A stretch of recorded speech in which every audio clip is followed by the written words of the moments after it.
성경에 보면 우리 인생의 여정을 길을 가는 것, 길을 걷는 것에 비유할 때가 있습니다.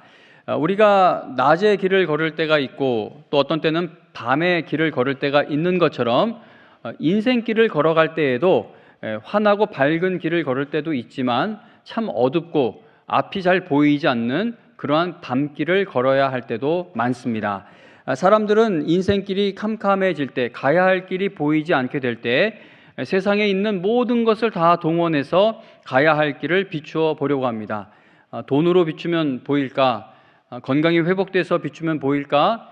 아니면 내가 성공하면 보일까? 이렇게 세상의 모든 것을 동원해서 보이지 않는 그 인생길을 한번 비추어 보려고 합니다.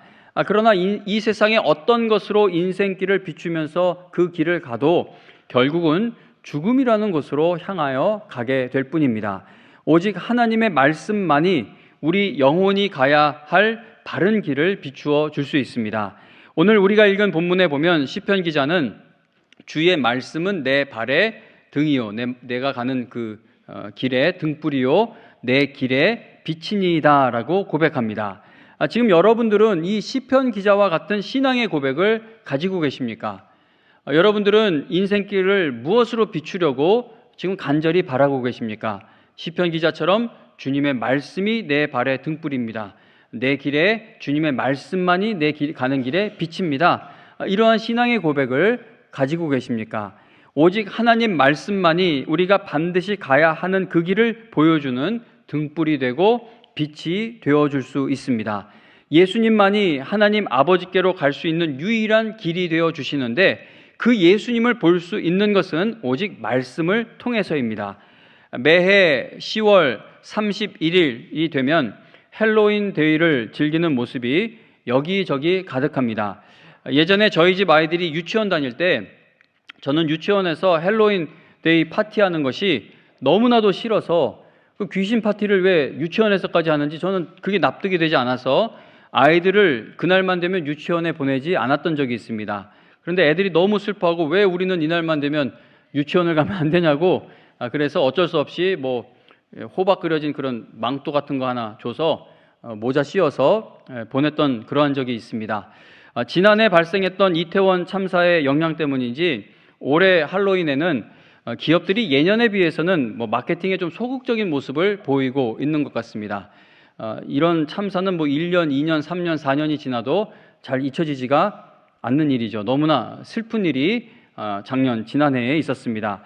세상은 10월 31일을 헬로윈 데이로 기억을 하고 있다면 우리 믿는 사람들은 10월 31일을 종교개혁 기념일로 기억할 수 있어야 합니다.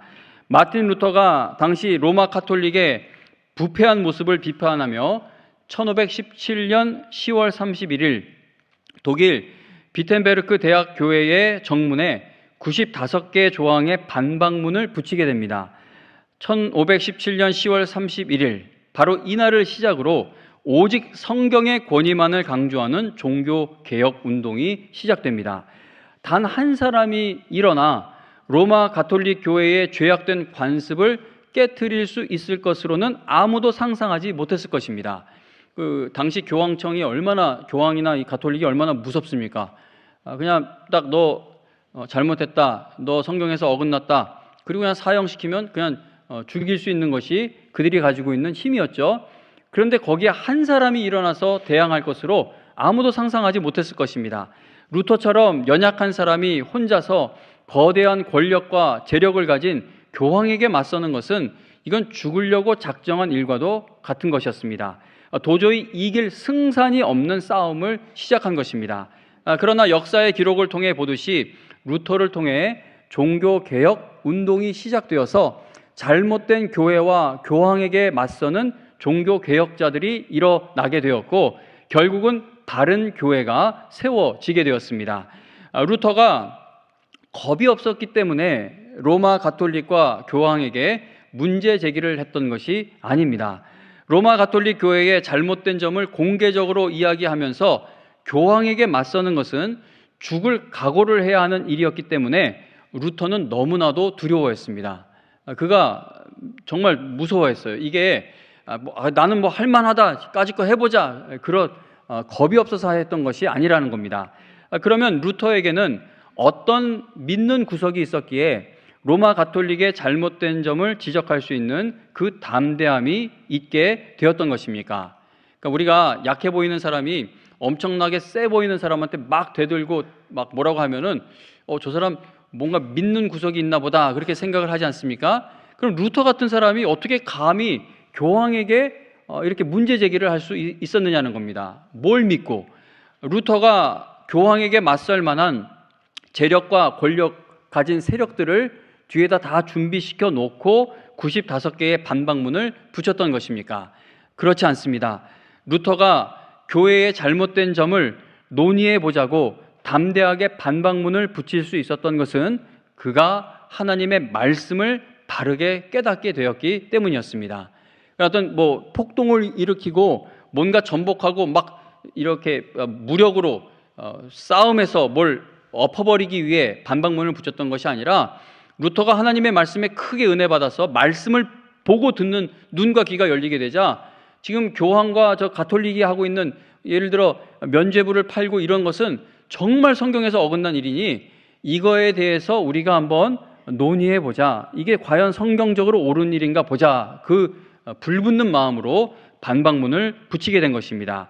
루터는 로마서 1장 17절에 복음에는 하나님의 의가 나타나서 믿음으로 믿음에 이르게 하나니 기록된 바 오직 의인은 믿음으로 말미암아 살리라 함과 같으니라 라는 그 한 말씀을 통해 죄인을 의롭게 여기시는 하나님의 사랑을 정말 깊이 깨닫게 됩니다. 그리고 그는 교황에게 지금 교회의 잘못된 점을 한번 논의해 보자고 제안하며 믿음의 발걸음을 매우 담대히 내딛게 된 것입니다. 루터는 재력과 권력을 가진 그 무서운 교황과 교회에게 힘으로 맞섰던 것이 아니라는 겁니다. 그는 단지 성경의 말씀을 바르게 깨달아 그 말씀에 너무나 크게 은혜 받은 대로 그 말씀을 가르치며 설교하며 글로 썼을 뿐입니다. 그랬더니 하나님의 살아있는 그 말씀이 루터를 통해 역사하여서 종교개혁 운동이 일어나게 되었던 것입니다. 열왕기하 22장 그리고 23장에 보면 유다 왕 요시아가 나라 전체에 신앙개혁, 종교개혁을 일으키게 됩니다. 요시아 왕은 우상을 섬기던 제사장들의 자격을 다 박탈시키고 우상으로 인한 사회적 부패, 특히 성적인 부패를 척결했습니다. 그리고 우상을 섬기는 산당들을 제거했으며 이방 종교를 흉내내고 있는 모든 악습들도 제거하였고 무당과 점쟁이 등 모든 귀신 종교의 중개자들을 제거했습니다. 그리고 백성들로 하여금 유월절을 지키도록 인도했습니다. 요시아 왕이 이렇게 아주 담대하게 백성들의 신앙개혁, 종교개혁을 일으킬 수 있었던 것은 그가 하나님의 말씀을 깨닫는 은혜를 받았기 때문이었습니다. 열왕기하 말씀을 한번 펴보겠습니다. 열왕기하 찾기 어려우신 분은 제가 천천히 읽어드릴게요. 열왕기하 22장 찾기 힘드신 분들은 제가 천천히 읽어드립니다. 열왕기하 22장 8절부터 13절입니다. 구약성경 601페이지, 601페이지, 열왕기하 22장 8절에서 13절 보시면 요시아 왕에게 어떤 일이 일어났는지가 기록되어 있습니다. 열왕기하 22장 8절부터 13절을 읽어드립니다. 하나님 말씀 읽어드립니다. 대제사장 hil기야가 서기관 사반에게 이르되 내가 여호와의 성전에서 율법책을 발견하였노라 하고 hil기야가 그 책을 사반에게 주니 사반이 읽으니라. 서기관 사반이 왕에게 돌아가서 보고하여 이르되 왕의 신복들이 성전에서 찾아낸 돈을 쏟아 여호와의 성전을 맡은 감독자의 손에 맡겼나이다 하고 또 서기관 사반이 왕에게 말하여 이르되 제사장 hil기야가 내게 책을 주더이다 하고 사반이 왕의 앞에서 읽음에 하나님 말씀을 읽어준 겁니다. 하나님 말씀을 읽어주니까 왕이 율법책의 말을 듣자 하나님의 말씀을 듣자 곧 그의 옷을 찢으니라. 왕이 제사장 hil기야와 사반의 아들 아히감과 미가의 아들 악볼과 서기관 사반과 왕의 시종 아사야에게 명령하여 이르되 너희는 가서 나와 백성과 온 유다를 위하여 이 발견한 책의 말씀에 대하여 여호와께 물으라. 우리 조상들이 이 책의 말씀을 듣지 아니하며 이 책에 우리를 위하여 기록된 모든 것을 행하지 아니하였으므로 여호와께서 우리에게 내리신 진노가 크도다. 아멘. 자, 지금 읽은 말씀을 보시면은요, 요시야 왕이 다른 거 없어요. 요시야 왕이 하나님의 말씀을 듣고 깨달아 회개하고 큰 은혜를 받게 됩니다. 하나님 말씀에 너무나 큰 은혜를 받은 것이죠. 요시야 왕이 하나님의 말씀을 듣고 깨달아 은혜 받고 나서 이어지는 그 말씀을 읽어보면 나라 전체의 신앙 개혁을 일으키는 이야기가 나오게 됩니다. 그러므로 성도님 여러분, 요시야 왕 이 하나의 예를 보았지만 모든 신앙생활에서 모든 믿음 생활을 하는 사람들에게서 그 신앙이 바르게 가는 것은 하나님의 말씀을 듣고 깨닫고 말씀의 은혜 받는 것에서부터 시작될 수가 있습니다. 성경 공부를 많이 했어도 여전히 신앙이 좋지 않은 사람들이 있죠. 제자 훈련도 했고 신학교도 다녀오고 공부 많이 해도 성경 신학 공부해도 신앙이 좋지 않은 사람들이 분명히 있습니다. 그러나 그러한 경우가 있다고 해서 신앙은 지식을 전제로 한다는 것을 무시해서는 안 됩니다. 지식이 없는 신앙은 절대 바르게 서지 못합니다. 은사주의자들이 바른 신앙에서 벗어나게 될 위험이 매우 높은 것은 은사 자체가 나쁘기 때문이 아니라 말씀보다 내가 어떤 것을 체험하는가를 중심으로 하나님을 믿으려 하기 때문입니다. 자, 성도님 여러분, 이거 여러분들 지겨우실 것 같은데 또 말씀을 그래도 드립니다. 저는 신비로운 체험, 은사주의 자체를 반대하는 사람이 절대 아닙니다. 하나님이 온 우주 만물을 창조하신 분이시고 하나님이 신비로운 분이신데 어떻게 우리가 신비로운 체험 없이 신앙생활을 할 수가 있겠습니까? 신비로운 체험 저는 매우 귀하게 여깁니다. 저도 은사를 받기 위해 아직도 구합니다. 이번에 캄보디아 갔을 때 그 캄보디아 현지 여자 청년 한 명하고 이제 대화를 나누는데 대학생이에요. 그 자매가 대학생인데 영어 전문입니다. 캄보디아 대학에서 영어 전공을 하고 있는데 영어 전공하는데 자기가 이제 대학교 들어가는 그 과정에서 있었던 한 가지 이야기를 저에게 간증을 합니다.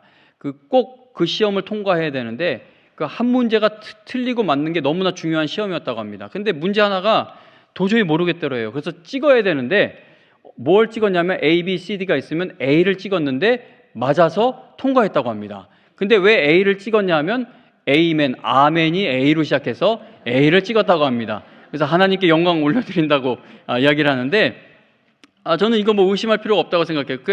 정말 저렇게 단순한 믿음으로 가니까 하나님이 그렇게 시험도 통과하게 하시는 그런 놀라운 일도 일어나는구나. 이거를 왜 부인합니까? 저 이런 거 부인하지 않습니다. 그런데 성도님 여러분, 신앙이 견고해지기 위해서는 하나님을 아는 지식이 견고할 필요가 있다는 겁니다. 제가 축농증 난 거를 계속 말씀드리는 것이 코로나 때 다 한 번씩 찔려 보셨죠? 그거 찔리는 거 얼마나 아파요. 그런데 제가 초등학생 나이 때 그거보다 더 깊이 이런 철사를 넣어서 이 안에 자라고 있는 혹을 다 잘라냅니다. 그러면 솜을 이만큼씩 끝까지 넣어서 완전히 이 코로는 숨을 못 쉬게끔 매해 그런 병원을 다니면서 그런 치료를 받았는데 어느 날 집회 때 하나님이 고쳐주실 것을 믿는 사람 기도하고 일어나라고 했는데 믿는다고 했더니 그게 싹 없어진 거예요. 그게 천천히 없어진 게 아니라 바로 그 자리에서 없어져서 코가 그냥 몇 년 동안 고생하던 것이 뚫렸습니다. 그런데 성도님 여러분, 그러한 경험이나 체험이 내 신앙을 견고케 하는 것은 아니라는 겁니다. 물론 지식이 곧 신앙은 아닙니다. 그러나 지식이 견고하지 않으면 신앙이 바르고 견고하기가 힘들어집니다. 하나님을 믿으려면 하나님이 어떤 분이신지를 알아야 하죠. 내가 막 체험한 거 자꾸 이야기하는 것도 반대하진 않지만 당신이 믿는 게 무엇이냐라고 했을 때 내가 이거 체험했어요, 저거 체험했어요를 이야기할 것이 아니라 하나님이 하나님이 어떤 분이십니다를 얘기할 수 있어야 한다는 겁니다. 하나님을 믿으려면 하나님이 어떤 분이신지를 알아야 합니다. 잘 모르는 하나님을 신뢰하고 믿을 수는 없지 않겠습니까? 잘 모르는 하나님에게 어떻게 내 인생을 걸 수 있겠습니까? 그래서 하나님을 바르게 알아가면 알아갈수록 신앙은 더욱더 견고해질 수가 있는 것이고 하나님을 더욱더 사랑할 수 있게 되는 것입니다. 하나님을 바르게 알게 해주는 것은 오직 성경 말씀을 통해서만 이루어질 수 있는 일이라는 것이죠.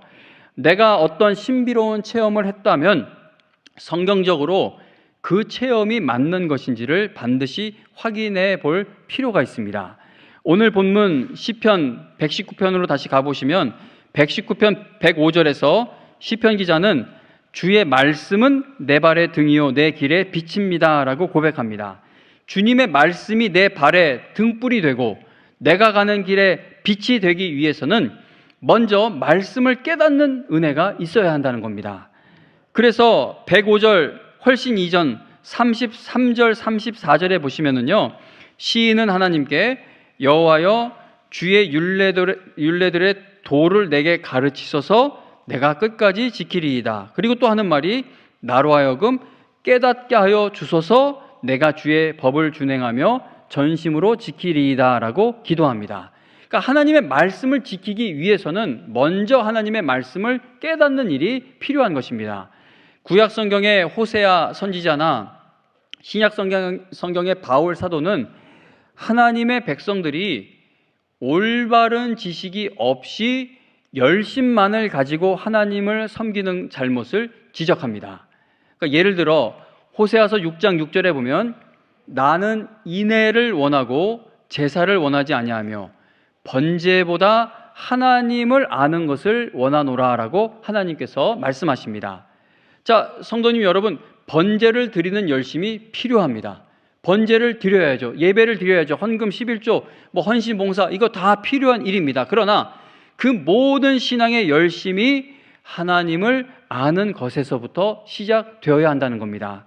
로마서 12장 2절에 보면 바울 사도는 로마서 12장에 이르기까지 기독교 교리를 아주 자세하게 말씀해 줍니다. 그리고 기독교 교리를 삶에 적용해야 할 것을 말하기 시작하면서 너희는 이 세대를 본받지 말고 오직 마음을 새롭게 함으로 변화를 받아 하나님의 선하시고 기뻐하시고 온전하신 뜻이 무엇인지 분별하도록 하라라고 말씀합니다. 성도님 여러분, 우리가 어떤 것을 분별하기 위해서는 분명한 기준이 있어야 합니다.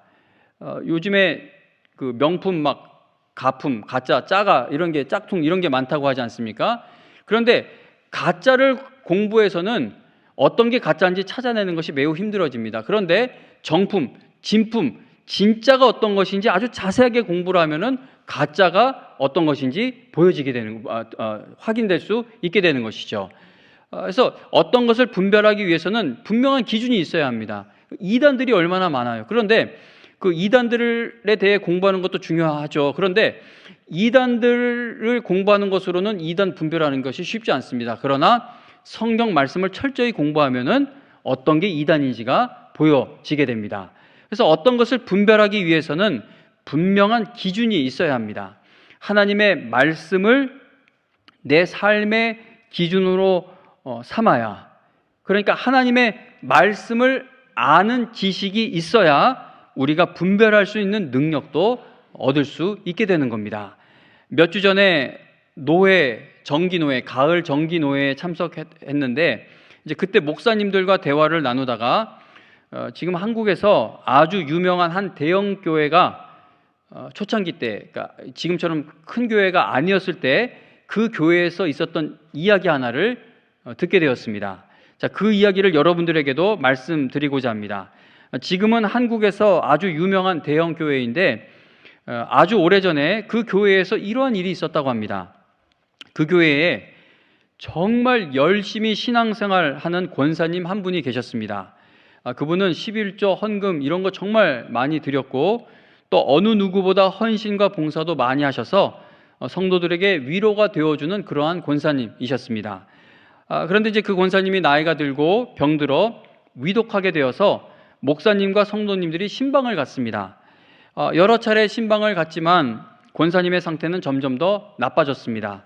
그래서 목사님과 성도님들은 가족에게 임종 예배를 드리자라고 말하였습니다. 그런데 그 권사님의 딸이 갑자기 막 엉엉 울면서 목사님에게, 목사님, 아직 임종 예배 드리면 안 됩니다.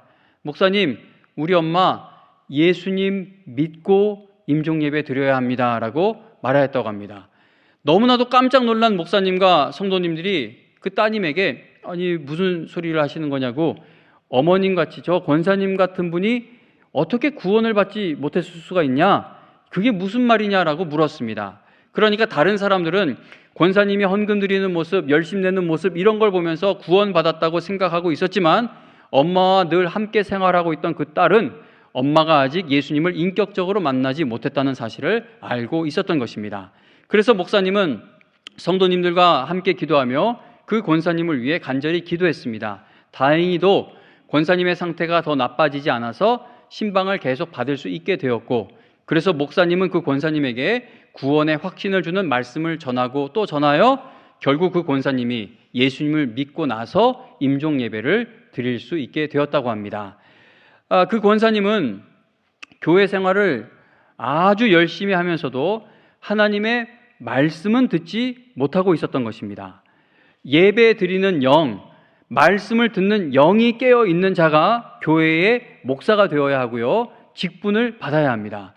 직분자 세울 때 항상 예배 드리는 모습을 제1순위에 놓는 이유 중에 하나가 말씀을 떠나서는 교회가 제대로 설 수가 없기 때문이고, 목회자와 직분자들은 성도들을 예배 드리는 사람들로 끌고 가고 돕고 그들을 위해 기도해야 하기 때문에 교회에서 중직을 맡는 분들은 반드시 예배의 영이, 말씀을 깨닫는 영이 살아 있어야 한다는 겁니다.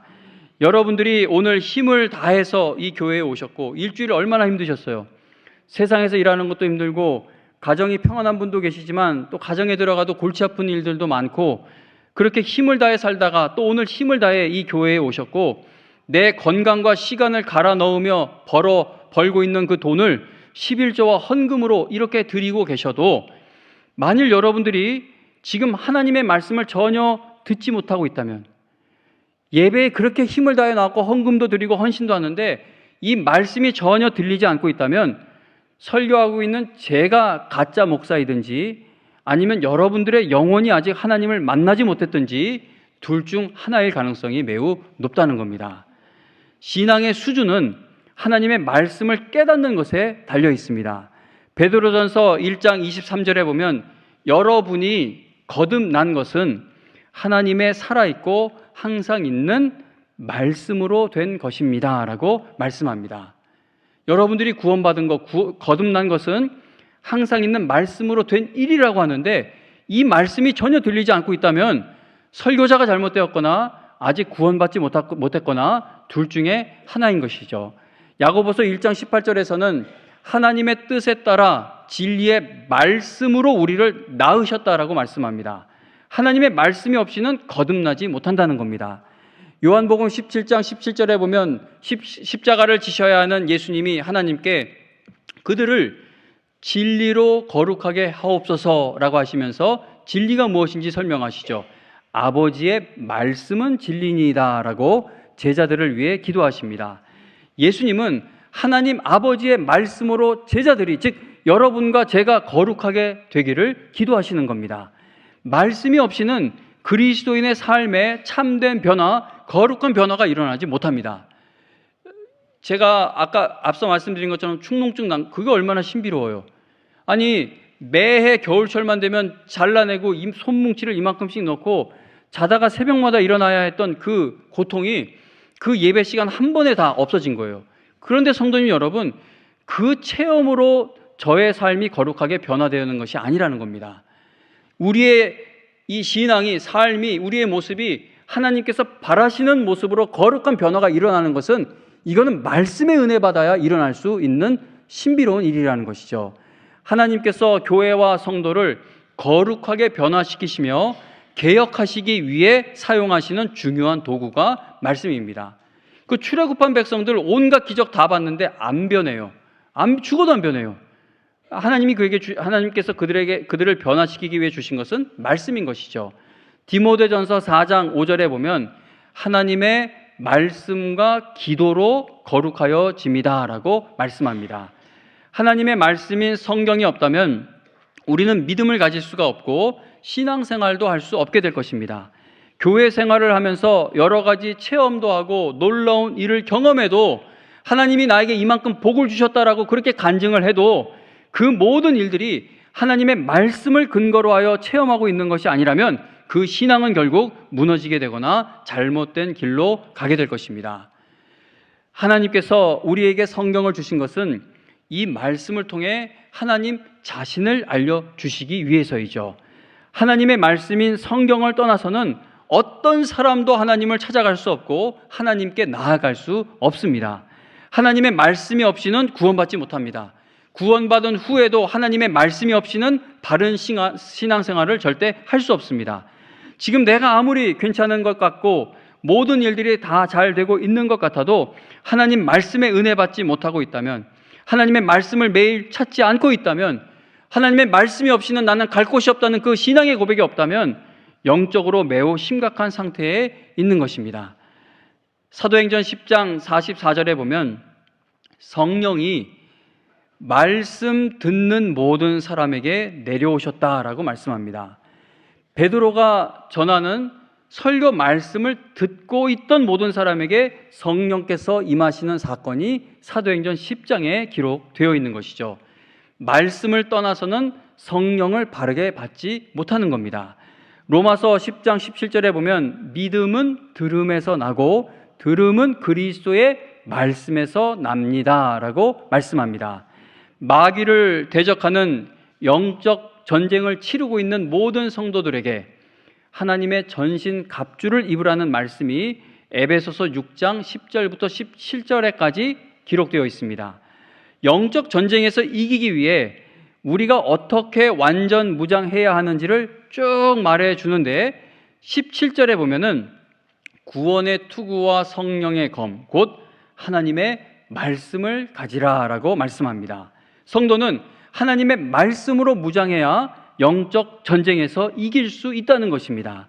골로새서 1장 25절에 보면 내가 교회의 일꾼 된 것은 하나님이 너희를 위하여 내게 주신 직분을 따라, 자, 이 하나님이 주신 직분의 목적이 무엇이냐 하면 하나님의 말씀을 이루려 함이니라 라고 말씀합니다. 골로새서 3장 16절에서는 그리스도의 말씀이 여러분 안에 풍성히 거하게 하십시오 라고 말씀합니다. 베드로전서 1장 23절부터 25절에는 이러한 말씀이 있습니다. 여러분 잘 아시는 말씀인데 제가 천천히 좀 읽어드릴게요. 너희가 거듭난 것은, 지금 구원받았냐? 그러면 그 구원받은 것은 썩어질 씨로 된 것이 아니요 썩지 아니할 씨로 된 것이니, 썩지 아니할 그 씨가 무엇입니까? 살아있고 항상 있는 하나님의 말씀으로 되었느니라. 그러므로 모든 육체는 풀과 같고 그 모든 영광은 풀의 꽃과 같으니 풀은 마르고 꽃은 떨어지되 오직 주의 말씀은 세세토록 있도다 하였으니 너희에게 전한 복음이, 너희를 거듭나게 한 그 복음이 곧 이 말씀이다 라고 성경에 기록되어 있습니다. 지난 3월에 전했던 설교 말씀의 결론으로 오늘 이 말씀을 마치고자 합니다. 소돔에는 말씀이 없었다라는 제목의 책이 있습니다. 책 제목이 너무나 무섭죠. 소돔이 하나님의 불심판을 받아 완전 멸망하게 되었는데 그곳에 말씀이 없었기 때문에 그렇게 되었다라는 겁니다. 말씀을 깨달아야 죄를 이길 수 있습니다. 말씀을 깨달아야 시험을 이깁니다. 말씀을 깨달으면 용서하게 됩니다. 말씀을 깨달으면 종교개혁, 내 신앙의 개혁이 일어나게 됩니다. 말씀을 깨달으면 죽어있는 저 영혼들을 불쌍히 여겨 나의 태신자, 내 전도 대상자들로 품게 됩니다. 말씀을 깨달아야 거룩함을 향해 나아가게 됩니다. 말씀을 깨달으면 하나님이 기뻐하시는 일을 선택할 수 있게 됩니다. 말씀을 깨달으면 기도하게 됩니다. 하나님의 말씀과 기도로 우리는 거룩해져 갈 수가 있는 것입니다. 이걸 바꾸어 말하면, 뒤집어 말하면 말씀을 깨닫지 못하고 있으면 죄를 이기지 못할 것이고 시험도 이기지 못하고 용서하지도 못하고 교회는 세속화될 것이고 거룩하게 살지 못하게 되고 전도할 마음이 생기지 않게 되고 기도 생활도 못하게 됩니다. 예수님께서 우리에게 구하라 그리하면 너희에게 주실 것이요 찾으라 그리하면 찾아낼 것이요 문을 두드리라 그리하면 너에게 열릴 것이니 구하는 이마다 받을 것이요 찾는 이는 찾아낼 것이요 두드리는 이에게는 열릴 것이냐라고 약속하십니다. 성도님 여러분, 이 말씀은 사업장에다 걸어놓을 말씀이 아니라 내가 하나님의 말씀을 펼 때마다 그 옆에 놓아야 할 약속의 말씀입니다. 하나님 아버지, 내가 하나님의 말씀을 떠나서는 갈 곳이 없습니다. 그런데 말씀이 들리질 않습니다. 예배 시간마다 내 영혼은 잠듭니다. 하나님의 말씀이 내 속에서 능력으로 역사하는 것을 경험한 지가 벌써 오래되었습니다. 하나님, 나는 깨닫지 못합니다. 아둔합니다. 말씀이 나에게 생명인데 내 생명이 약해져 가고 있습니다. 하나님, 듣고 싶은데 들리질 않습니다.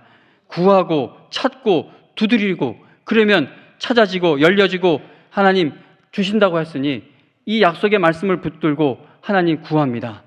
내 듣는 귀가 열려지게 하여 주시고 말씀을 받을 수 있는 마음밭이 준비되게 하여 주셔서 내가 저 영원한 나라에 소망을 두는 그러한 하나님의 백성답게 살아갈 수 있는 말씀의 은혜 받는 성도로 나를 일으켜 세워 주시옵소서. 이게 우리가 찾아야 하는, 구해야 하는 하나님의 은혜라는 것이죠. 여기 계신 우리 교회 평균 연령으로 볼 때 저는 아직 젊은 층에 속합니다. 여기 계신 분들은 저보다 인생의 선배일 뿐만 아니라 신앙의 선배들이시기도 하죠.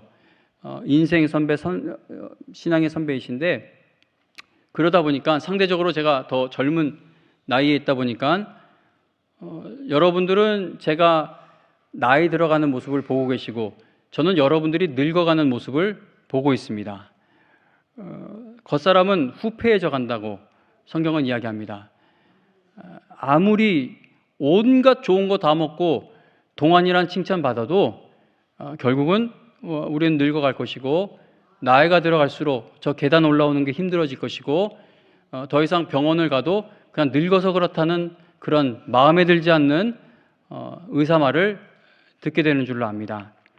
그래서 저는 여러분들 볼 때 많은 걱정이 있죠. 아이고, 저 계단 잘 올라오셔야 하는데, 그 병에 들지 마셔야 하는데, 그 병이 나아야 하는데, 복용하고 있는 그 약이 잘 들어야 되는데, 많은 걱정이 있는데, 그것보다 한참 위에 있는 제일 1순위에 있는 걱정은 무엇이냐면, 여러분들이 겉사람은 낡아지나 속사람은 새로워져서 아무리 이 겉에 사람이 이런저런 일을 당해도 육신이 쇠해져 가도 하나님 나라에 대한 소망이 확실하셔야 하는데, 그게 저의 가장 큰 고민이고 기도입니다. 그런데 그 마음을 어디서 얻을 수 있느냐? 어디서 얻을 수 있느냐? 하나님의 말씀을 통해 얻을 수 있다는 겁니다. 그러면 이 하나님의 말씀을 그렇게 듣는 게 우리 힘으로 됩니까? 안 되죠. 이건 하나님의 은혜를 구해야 하는 일입니다. 성령의 감동으로 기록된 하나님의 말씀이 나에게 들려지길 바랍니다. 하나님 아버지, 성경을 보는 눈이 끝까지 열려지게 하여 주시고 내 귀가 열려지게 하여 주시기 바랍니다. 하나님, 나 요양원 같은 데 드러눕지 않게 되길 간절히 바랍니다. 그 연명치료 그런 거 꽂는 거 그런 거 안 하고 하나님 이 세상 뜨기를 원합니다. 그러나 그런 게 꽂아지고 내 가족들이 나를 볼 때 의식이 없어 보여도 내 속에서는 하나님의 말씀이 역사하여 주셔서 이 땅에서 모든 어떤 고통을 겪고 있는 중에도 나를 향해 열려있는 저 하늘문을 바라볼 수 있게 하여 주시옵소서. 그 믿음이 이 세상의 것을 얻는 것으로는 절대 생겨지는 것이 아니라 하나님의 말씀에 붙들려 있을 때 여러분들 마음 중심에 자리 잡을 수 있다는 겁니다. 말씀이 들리지 않고 있다면 하나님의 말씀이 나에게 들리게 될 때까지 구하고 찾고 두드려야 합니다. 구하면 얻을 것이고 찾으면 찾아낼 것이고 두드리면 열릴 것이라고 주님이 분명히 약속하고 계십니다. 여러분 모두에게 주의 말씀은 내 발의 등이요 내 길의 빛입니다 라는 하나님 말씀에 대한 확실한 체험과 간증이 있게 되시기를 주님의 이름으로 축원합니다.